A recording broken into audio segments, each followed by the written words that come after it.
Marine Le Pen, 11 546, soit 67,65%. Marine Le Pen est élue présidente du Front National. Ovation pour un plébiscite électoral avec plus de 2/3 des voix. Marine Le Pen contre 1/3 à son rival Bruno Gollnisch devient la nouvelle présidente du Front National près de 40 ans après sa création.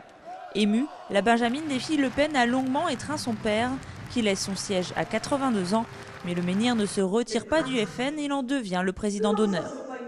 Nous avons tous une dette à son égard. La mienne est double. Puisque président et père, il a largement contribué à faire de moi non seulement la militante, mais aussi la femme que je suis. Aujourd'hui, je voudrais simplement lui dire merci. Le soutien de son père est pour beaucoup dans cette victoire. Le fondateur a en effet très tôt marqué sa préférence pour sa fille, qu'il estime la plus à même d'affronter les échéances électorales à venir. Je pense que ça tient à une qualité double et rare. Être capable de mener un mouvement politique de l'intérieur et être capable de se projeter à l'extérieur dans une campagne électorale aussi importante que celle de la présidentielle.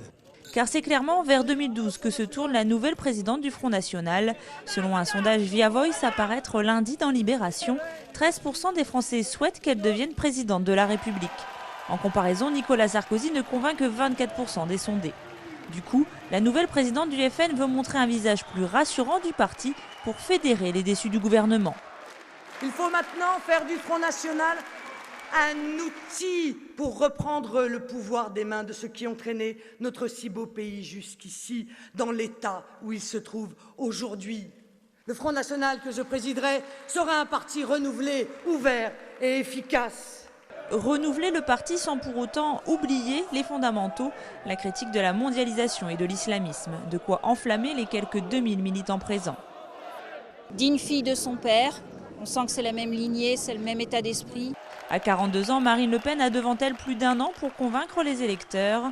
Autre défi, éviter les divisions au sein de son parti, notamment après le refus de Bruno Gollnisch de prendre la vice-présidence. Certains anciens ténors du parti ont d'ailleurs préféré quitter les instances dirigeantes après le sacre de Marine.